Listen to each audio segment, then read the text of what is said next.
السلام علیکم ناظرین، آج میں اور عرفان صاحب آپ کی خدمت میں ایک دفعہ پھر سے حاضر ہیں۔ سر آپ ٹھیک ہیں؟ جی اللہ کا کرم، شکر اللہ کا۔ سر آج جس ٹاپک پہ ہم بات کریں گے وہ کچھ اعتراضات ہیں غلامی کے، کہہ لیں کہ غلامی کے ٹاپک پہ کچھ جو بات چیت کی حاشر ارشاد صاحب نے ایک نجی پروگرام میں اس کے حوالے سے۔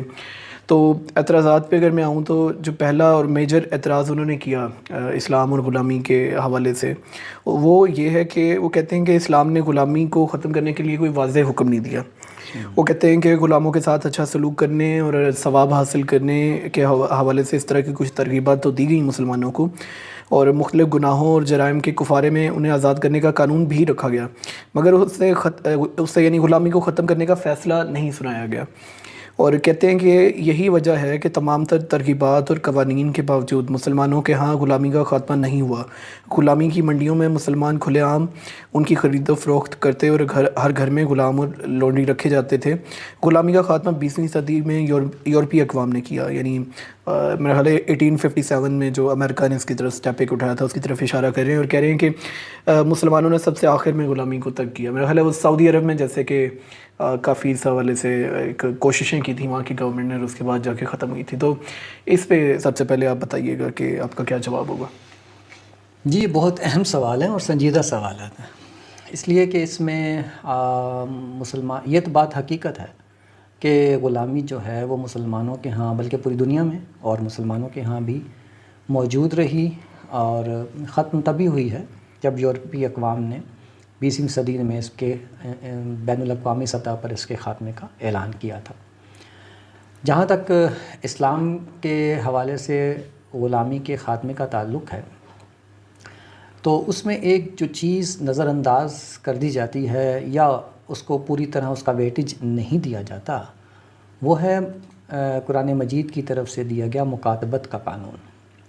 مکاتبت کا قانون یہ تھا کہ ایک غلام جب چاہے اپنے مالک کو اپنی قیمت ادا کر کے آزادی حاصل کر سکتا تھا، ٹھیک، اور مالک کے پاس مکاتبت سے انکار کی گنجائش نہیں تھی، یعنی غلام کی مرضی تھی کہ اگر وہ آزاد ہونا چاہتا ہے تو پھر مالک اسے انکار نہیں کر سکتا تھا۔ مکاتبت کا یہ قانون سورہ نور کی جو سورہ نمبر 24 ہے اس کی آیت نمبر 33 میں اللہ تعالیٰ نے یہ فرمایا تھا کہ وَالَّذِينَ يَبْتَغُونَ الْكِتَابَ مِمَّا مَلَكَتْ أَيْمَانُكُمْ فَكَاتِبُوهُمْ إِنْ عَلِمْتُمْ فِيهِمْ خَيْرًا وَآتُوهُمْ مِنْ مَالِ اللَّهِ الَّذِي آتَاكُمْ۔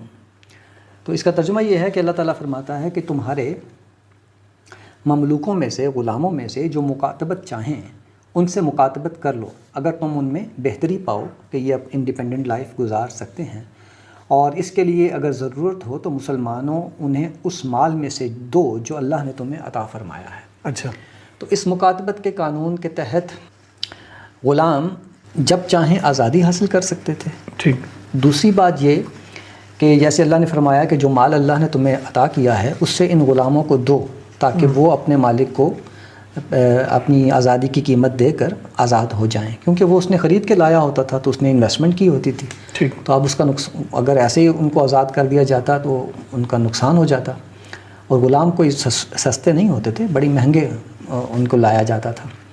تو اب ظاہر اچھا تھا یا برا، معاملہ یہ تھا کہ غلام کے اوپر انویسٹمنٹ کر کے ایک آدمی لایا ہے تو اب اس کا بھی نقصان نہ ہو، چنانچہ غلامی کی قیمت دے کر اس سے آزاد ہو سکتے تھے۔ ٹھیک، دوسری طرف دیکھیے کہ اللہ تعالیٰ نے زکوٰۃ کا جو فنڈ گورنمنٹ اکٹھا کرتی تھی اس میں ایک مد الرقاب کے نام سے رکھتی، ٹھیک، جس کے تحت اس زکوٰۃ کے فنڈ میں سے غلاموں کو آزاد کرایا جاتا تھا، یعنی جو غلام آزاد ہونا چاہتا تھا وہ حکومت کے پاس آتا تھا، خلافت کے پاس آتا تھا اور کہتا تھا کہ بیت المال میں سے مجھے زکوٰۃ کے فنڈ میں سے آپ پیسے دیں تاکہ میں اپنے مالک کو دوں اور آزاد ہو جاؤں۔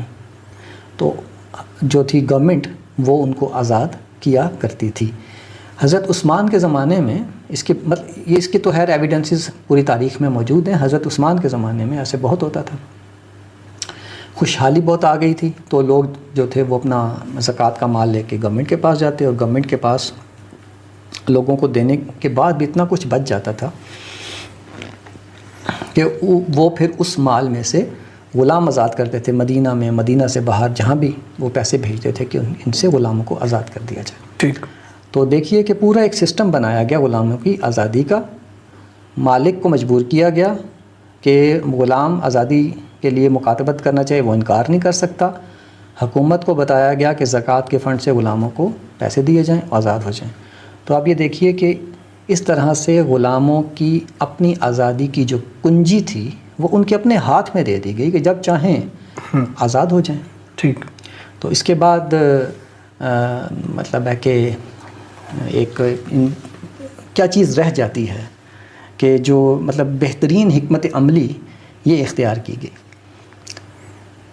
اس کے باوجود دیکھیے کہ غلامی کا خاتمہ نہیں ہو سکا. کیوں؟ کیونکہ غلاموں کی اکثریت نے آزادی حاصل کرنے کی کوشش نہیں کی. اچھا. یہ وہ نقطہ ہے جو اس ساری بحث میں نظر انداز کر دیا جاتا ہے.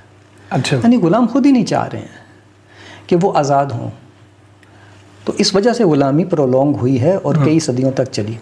اگر یہ قانون نافذ کر دیا جاتا جیسے کہ ہمارے مثالیت پسند آئیڈیلسٹک اپروچ رکھنے والے لوگ کہتے ہیں کہ گورنمنٹ ایک آرڈر جاری کر دیتی، آرڈیننس جاری کر دیتی کہ سارے غلام آزاد کر دیے جائیں یا فلاں مدت تک سارے غلام آزاد کر دیے جائیں، تو جو غلام آزاد ہی نہیں ہونا چاہتے جی ان کے اوپر جبری آزادی مسلط کر دی جائے کہ تم بھی آزاد ہو. اب ہوتا کیا ہے کہ غلاموں کے ساتھ ایک پورا سیٹ اپ بنا ہوا تھا سوسائٹی کا. غلاموں کو رہائش بھی ملی ہوئی تھی، ملازمت بھی ملی ہوئی تھی، ہر چیز تحفظ بھی ملا ہوا تھا. تو وہ سارا کا سارا بھی چلا جاتا. تو اب ان میں سے ہر ایک اس قابل تو نہیں تھا کہ اپنی روزی خود کما سکے. جی. تو جو اپنی روزی خود کما سکتا تھا وہ سمجھتا تھا کہ میں کچھ کر سکتا ہوں، وہ مکاتبت کر لیتا تھا. ٹھیک. اور ایسے غلام بھی تھے جو خود تجارت کرتے تھے اور اپنی مکاتبت کی قیمت خود ادا کر دیا کرتے تھے. تو ایسے لوگ بھلا کیوں غلام رہنا پسند کریں؟ لیکن ان میں بڑی اکثریت ان کی تھی جو سمجھتے تھے کہ وہ انڈیپینڈنٹ لائف نہیں گزار سکیں گے. ان کو اپنے مالک کے ہاں شیلٹر بھی ملا ہوا ہے، کھانا پینا بھی مل رہا ہے، کام بھی ملا ہوا ہے، ان کا کام چل رہا ہے، وہ کیوں آزادی حاصل کریں؟ تو دیکھیے اس صورتحال میں جو سب سے بہترین حکمت عملی ہو سکتی تھی وہ یہی تھی کہ غلام کو خود انتخاب دے دیا جائے کہ آزاد ہونا چاہتے ہو تو آزاد ہو جاؤ، گورنمنٹ تمہاری ہیلپ کرے گی، مسلمان تمہاری ہیلپ کریں گے. ٹھیک. اچھا، اس آپ کی یہ بات سن کے دو کویسچن ذہن میں آتے ہیں جو کہ میرا خیال ہے کہ کسی بھی سننے والے کے ذہن میں آئیں گے. ایک تو یہ کہ کیا اسلام نے اگر یہ ایک قانون دیا تھا تو کیا مسلمان اس پہ عمل کرے تھے، اور واقعی یہ سوسائٹی میں پاسبل تھا کہ سوشل موبلائزیشن اس طرح ہوتی کہ غلام خود کماتے اور اپنے مالک سے آزادی حاصل کرتے؟ اس کی مثالیں ہمیں ملتی ہیں مسلم ہسٹری کے دوران. کئی ایسی شخصیات ہیں کہ غلام تھے، انہوں نے آزادی حاصل کی، پھر سوسائٹی میں انہوں نے اپنا ایک نام کمایا. اور سیکنڈ یہ کہ اسلام کے جو آرڈرز ہیں غلامی کے حوالے سے، اس کے کیا پوائنٹس ہیں جس پہ آپ کہیں کہ ڈسٹنکشن ہے باقی جو اس ٹائم کی اور سوسائٹیز تھیں، تاکہ پتہ چلے کہ اخلاقی لحاظ سے اسلام اس دور میں بلند سطح پہ کھڑا تھا؟ دیکھیے جی، اس کے تو بہت ساری ایویڈنسز ہیں. غلام جو تھے وہ کاروبار بھی کرتے تھے، تجارت بھی کرتے تھے. غلام صرف وہ نہیں ہوتے تھے جو گھروں میں کام کر رہے ہیں. اچھا. ایسے بھی بہت سارے غلام تھے جو تجارت کرتے تھے اور اپنے مالک کو لا کے خرید جو تھا وہ منافع کما کے بھی دیتے تھے. اچھا. انہی میں سے کوئی غلام آزاد ہونا چاہتا تھا تو آزاد بھی ہو جاتا تھا. دوسری بات یہ کہ حضرت انس سے متعلق ایک واقعہ ہے کہ ان کے ایک بڑے مشہور تابعی ہیں ابن سیرین، ان کے والد جو تھے وہ غلام تھے حضرت انس. حضرت انس کے. تو وہ ان کے پاس آئے، انہوں نے کہا جی میں آزادی چاہتا ہوں، آپ میرے ساتھ مکاتبت کریں. اپنے مالک سے کہا؟ اپنے مالک سے کہا، حضرت انس سے جو صحابی ہیں. اچھا. تو حضرت انس نے کسی وجہ سے انکار کر دیا کہ نہیں میں مکاتبت نہیں چاہتا. وہ حضرت عمر کے پاس چلا گیا، اس نے کہا کہ یہ میرے ساتھ مکاتبت نہیں کر رہے. اچھا. تو حضرت عمر نے درہ اٹھا لیا اور انہوں نے حضرت انس سے کہا کہ مکاتبت کرو، تمہیں اس کو اختیار نہیں ہے کہ تم اس کا انکار کر سکو. اچھا. چنانچہ انہوں نے مکاتبت کی. ٹھیک. دوسرا واقعہ بھی حضرت عمر ہی کے زمانے کا ہے. اس میں وہ ایک غلام نے اپنے مالک کے ساتھ مکاتبت کی کہ میں آپ کو فلاں وقت تک پیسے دے دوں گا. ٹھیک. وہ کماتا تھا اور جمع کرتا تھا، وہ وقت سے پہلے پیسے لے آیا، جو معاہدہ ہوا تھا اس سے پہلے. اور اس نے آ کے اپنے مالک سے کہا جی کہ یہ لیں پیسے اور میں آزاد. تو انہوں نے کہا کہ نہیں تم تو وقت سے پہلے لے آئے ہو، تو میں تو ٹائم پورا کروں گا. اچھا. وہ حضرت عمر کے پاس آ گیا. حضرت عمر نے کہا کہ یہ پیسے بیت المال میں جمع کراؤ اور تم آزاد ہو.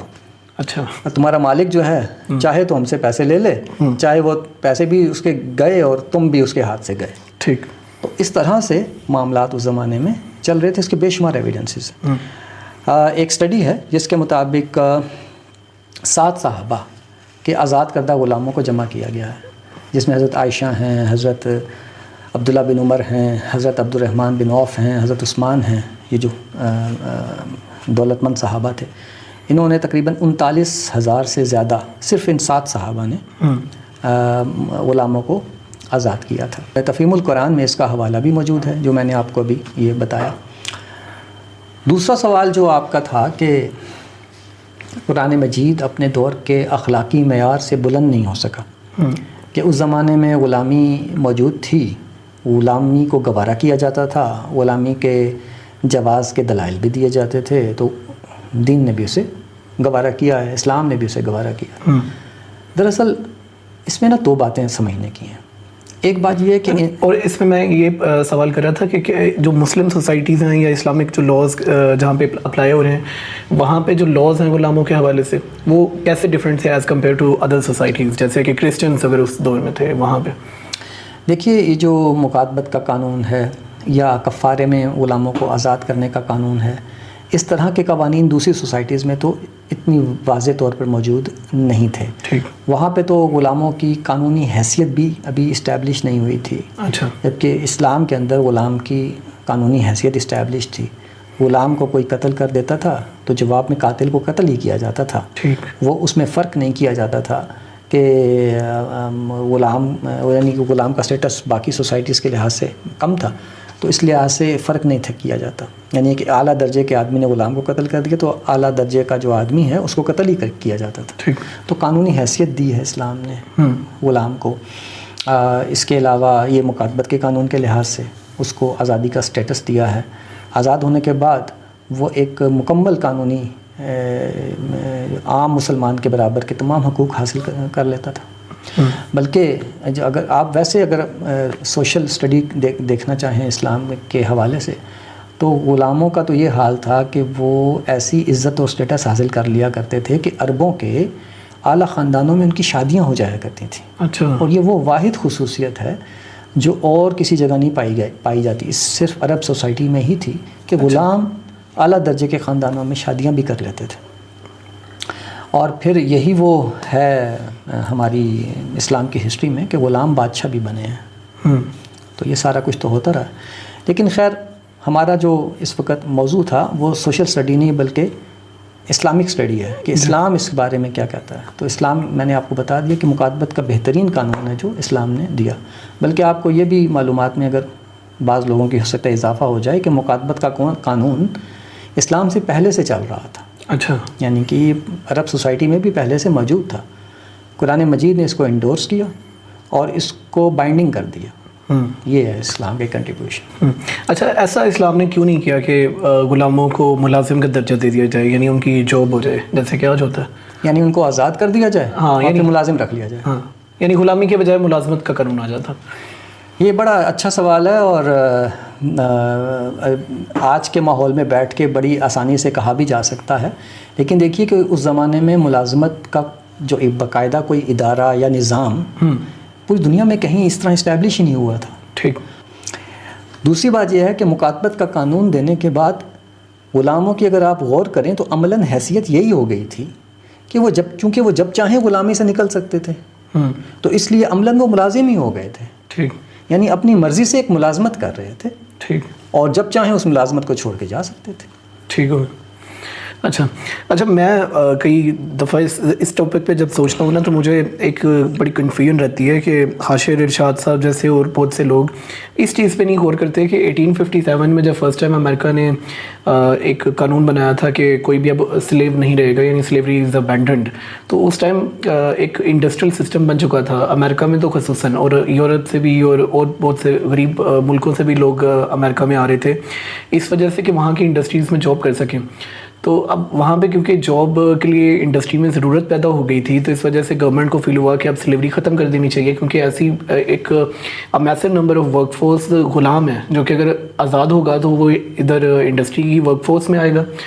تو اس وجہ سے میرا تو خیال ہے کہ امریکہ نے ایک پہلا اسٹیپ لیا. اس کے بعد جب دنیا میں انڈسٹریز پھیلتی چلی گئیں تو اس کے بعد وہاں پہ بھی سلیوری ختم ہوتی گئی اور ورک فورس میں لوگ آتے گئے, لہٰذا سلیوری جو ہے وہ جاب یا امپلائمنٹ کے ساتھ ریپلیس کر دی گئی. تو آج جو ماڈرن امپلائمنٹ سسٹم ہم دیکھتے ہیں یہ ایک ریپلیسڈ چیز ہے اس دور کی سلیوری کی. آپ کا کیا خیال ہے اس حوالے سے؟ اچھا, یعنی آپ یہ کہنا چاہ رہے ہیں, دراصل مجھے تو اس ساری اسٹڈی کا علم نہیں ہے جو آپ مجھے بتا رہے ہیں, لیکن آپ کی بات سے میں یہ سمجھا ہوں کہ دراصل غلامی کے خاتمے کے پیچھے بھی ایک اکنامک فیکٹر تھا. جی, اور وہ فیکٹر یہ تھا کہ اگر غلام اپنی مرضی سے نقل و حرکت نہیں کر سکتے کیونکہ وہ کسی آدمی کے غلام ہیں, تو چونکہ انڈسٹریل ریولوشن آ چکا تھا اور اس دور میں انہوں نے رہنا بھی نہیں تھا سلیو, کیونکہ جو تھا نا انڈسٹری میں آتے اور پھر ورک فورس کا حصہ بنتے, وہاں ان کو فائنینشیل اور سوشل بہتر چیزیں مل جانی تھیں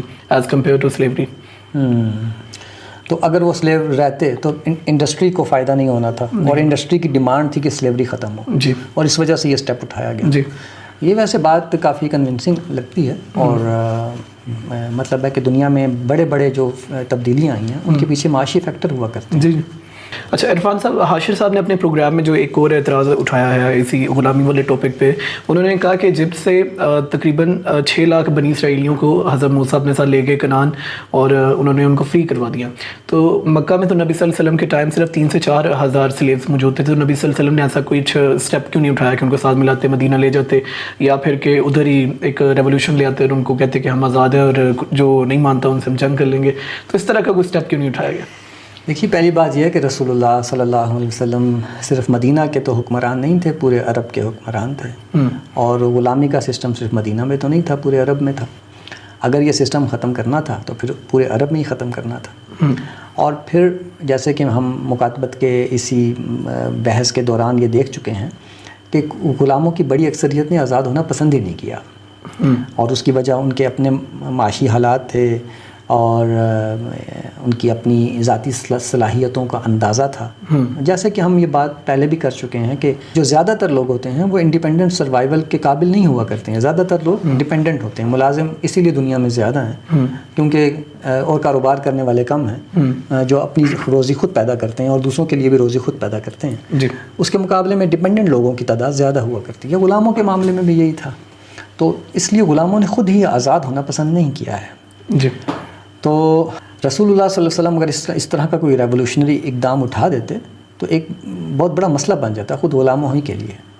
تو اس قسم کی جو آئیڈیلسٹک قسم کی باتیں ہم ویسے تو بیٹھ کے کر سکتے ہیں, مگر وہ کسی سوسائٹی میں جہاں پر ایک پرابلم بہت عرصے سے چل رہی ہو, وہاں پہ اس طرح سے راتوں رات اس کو تبدیل کر کے سوشل چینجز اس طرح سے اسٹیبلش نہیں ہوا کرتی. یہ بالکل ایسے ہی ہے جیسے ہمارے ہاں اس قسم کے نعرے نہیں لگتے کہ 90 دن میں ہم کرپشن ختم کر دیں گے, یا اس قسم کے جو خیالی نعرے ہوتے ہیں وہ بہت فیسینیٹنگ ہوتے ہیں, لیکن کچے ذہنوں کی علامت ہوتے ہیں جو جانتے نہیں کہ زمینی حقائق کس طرح سے کام کرتے ہیں, سماجی اور سیاسی حرکیات کس طرح سے چلتی ہیں. تو یہ جو ہے وہ ایک آئیڈیلسٹ, میں جیسے کہا کرتا ہوں کہ یہ ان ریئلسٹک اور آئیڈیلسٹک اپروچ ہے. جی, تو رسول اللہ صلی اللہ علیہ وسلم نے جو یہ نہیں کیا, اس کے الگ مکاتبت کا قانون دے دیا, اور جس کے ذریعے سے غلام جب چاہیں آزاد ہو سکتے تھے. یہاں تک بات ہے بنی اسرائیل کی غلامی کی اور موسیٰ علیہ السلام کا ان کو وہاں سے مصر سے آزاد کرانے کا, تو بنی اسرائیل اس زمانے کے نارمز کے حساب سے بھی غلط طور پر غلام بنائے گئے تھے. بیسیکلی وہ غلام تھے ہی نہیں, وہ سپریسڈ قوم تھے.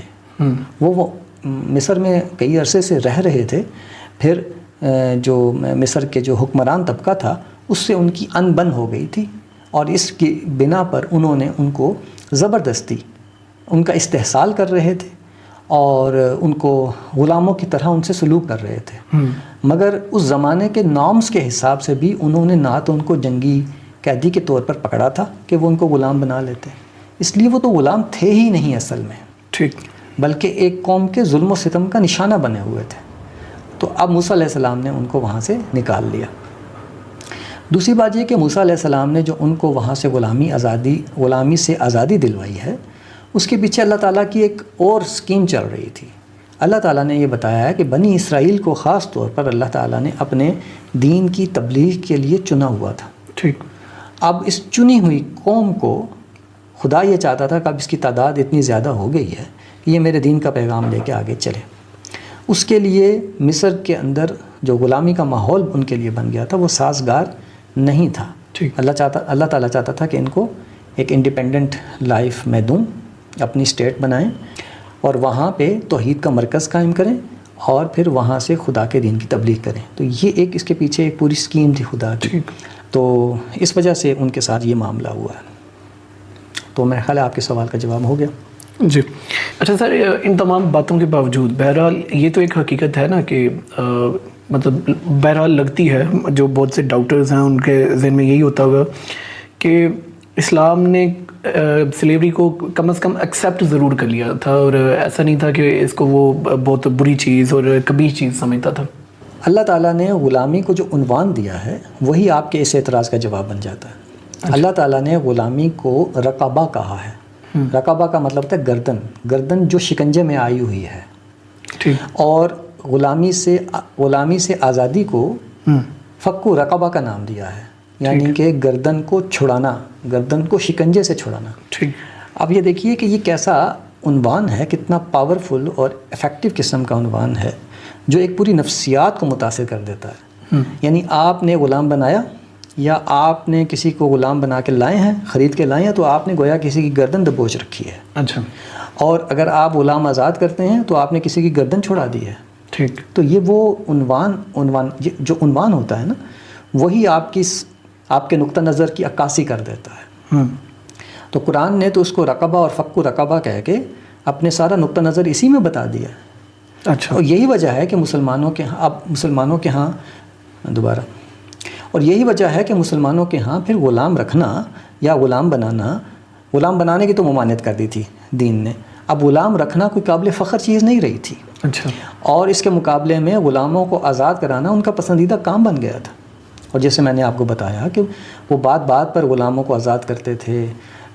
وہ لوگ معاشرے میں بہت اچھا نام کماتے تھے جو غلاموں کو آزاد کرانے کے لحاظ سے بڑا نام پیدا کر لیتے تھے، جس میں حضرت عثمان ہیں، عبد الرحمن بن عوف ہیں وغیرہ وغیرہ، حضرت طلحہ ہیں. وہ بہت زیادہ لوگوں کو یہ غلاموں کو آزاد کیا کرتے تھے. تو یہ عنوانات جو ہیں نا، یہی بتا دیتے ہیں کہ اسلام اس کو پسند نہیں کرتا تھا. اس میں ایک بات میں اور اضافہ کرنا چاہوں گا کہ انسانی ضمیر نے غلامی کو کبھی بھی سند جواز نہیں دی ہے. غلامی ہمیشہ سے انسانی ضمیر نے اس کو ناپسندیدہ ہی رکھا ہے. عقل عیار ہے جو غلامی کے جواز کے دلائل گھڑتی ہے. اب جب وہ غلامی کے جواز کے دلائل گھڑتی ہے، اور ہماری گزشتہ قدیم تاریخ میں ایسے لوگ موجود رہے ہیں جو غلامی کو جائز کہتے رہے ہیں، ان کا یہ دلائل تراشنا ہی یہ بتاتا ہے کہ ان کے ضمیر کی خلش ان کو مجبور کر رہی ہے کہ دلائل تراشیں. ورنہ جو چیز ویسے ہی آپ کے انسانی ضمیر کو مطمئن کرنے والی ہو، اس کے لیے دلائل کیوں تراشنے پڑیں؟ یہ دلائل تراشنا ہی بتا رہا ہے کہ انسانی ضمیر نے غلامی کو کبھی پسند نہیں کیا. اس لیے یہ بات بھی درست نہیں ہے کہ لوگوں نے اس کو ایکسیپٹ کر لیا تھا یا یہ انسانی اخلاقیات کے اندر کوئی خوبی سمجھی جاتی تھی. نہیں، یہ انسانی مفادات تھے جس نے غلامی کو سماجی سطح پر یا سیاسی سطح پر سند جواز بخشی رکھی. لیکن انسانی ضمیر نے اس کو کبھی ایکسیپٹ نہیں کیا، اور نہ ہی قرآن مجید نے اس کو کوئی پسندیدہ چیز کے طور پر پیش کیا. سر لیکن اس دور میں فری سیکس تو الاؤڈ تھا نا، جو مطلب خواتین ہوتی تھیں سلیوز میں، ان کے ساتھ ان کو گفٹ بھی کیا جاتا تھا، اور شادی وغیرہ کرنا ضروری نہیں تھا، ویسے ہی ان کو یوز کر سکتے تھے فور اپنے امپلائڈ کے لیے. ہاں، وہ دراصل یہ غلامی کے ساتھ جڑے ہوئے مسئلوں میں سے ایک مسئلہ ہے. اب ایک عورت ہے، وہ غلام بن کے آپ کے گھر آ گئی ہے، تو اب ایک طریقہ تو یہ تھا، اور دوسری بات اس کے ساتھ جو بھی سلوک کیا جاتا تھا وہ اسلام نے شروع نہیں کرایا، وہ تو پیچھے سے چلا آ رہا تھا. اسلام نے اس کو گوارا کیا کہ جب تک یہ مسئلہ پوری طرح ختم نہیں ہو جاتا تو جو چل رہا ہے اس کو ڈسٹرب نہ کیا جائے. ٹھیک. اب ایک عورت آپ کے گھر میں آ گئی سلیو کی حیثیت سے. اب ایک طریقہ تو یہ تھا کہ وہ اس دور کی سوسائٹی یہ فیصلہ کرتی کہ اس کے ساتھ کوئی سیکس والا معاملہ نہ رکھا، اس کے ساتھ کوئی جنسی تعلق قائم نہ کیا جائے. تو اس صورت میں کیا ہوتا؟ یہی ہوتا کہ پھر اگر اس صورت میں تو مالک اس کے ساتھ جب جنسی تعلق قائم کر لیتا تھا تو باقی سب کے لیے وہ ممنوع ہو جاتی تھی. لیکن اگر مالک ہی اس کے ساتھ یہ تعلق قائم نہیں کر رہا تو اس کا مطلب ہے کہ اس تعلق کے لیے وہ اویلیبل ہے. اب وہ اگر اویلیبل ہے تو پھر دوسرے لوگ اس کے اوپر تصرف کر سکتے تھے, تو پھر وہ تو سب کے لیے کھلونا بھی بن سکتی تھی. تو یہ ایک مسائل, کیونکہ اس کو تحفظ تو اس طرح حاصل نہیں ہوا کرتا تھا نا سوسائٹی میں, وہ ایک کوئی معزز عورت یا خاندانی عورت کے طور پر تو موجود نہیں ہوتی تھی. تو اس کے ساتھ پھر کیا ہو سکتا تھا, کیا کیا ہو سکتا تھا. تو اس وجہ سے یہ زیادہ اس ماحول میں یہی ایک بہتر چیز تھی کہ مالک کے تصرف میں وہ آ جائے, اور اگر کسی اور کے تصرف میں جاتی ہے تو مالک ہی کی اجازت سے جائے. تو ایک یعنی اس کو ایک ریگولرائز طریقہ بنانے کے لیے اس زمانے کے اس سوسائٹی کے ماحول میں یہی ایک طریقہ لوگوں کو سمجھ آیا. اچھا. اور یہ پوری دنیا میں یہی رائج تھا. اسلام نے اس کو برقرار رکھا کہ ٹھیک ہے یہ چل رہا ہے تو چلنے دو, اس وقت تک جب تک کہ اس صورتحال میں کوئی جوہری تبدیلی نہیں آ جاتی. اور ان میں سے جو آزاد ہونا چاہتا ہے, اس اسٹیٹس سے نکلنا چاہتی ہے کوئی عورت بھی, وہ مکاتبت کے قانون کے ذریعے سے آزادی حاصل کر لے. ٹھیک ہے جی. ناظرین, آپ نے عرفان صاحب کے جوابات سنے. اعتراض اکثر کیے جاتے ہیں اس ٹاپک پہ, اور اسلام کا نقطہ نظر واضح کرنے کی آج کوشش کی ہے ہم نے. اس کے بعد اپنی رائے آپ لوگ خود بنا سکتے ہیں. سر, آپ کا بہت شکریہ. جی بہت شکریہ, آپ نے موقع پیدا کیا. Thank you. اللہ حافظ.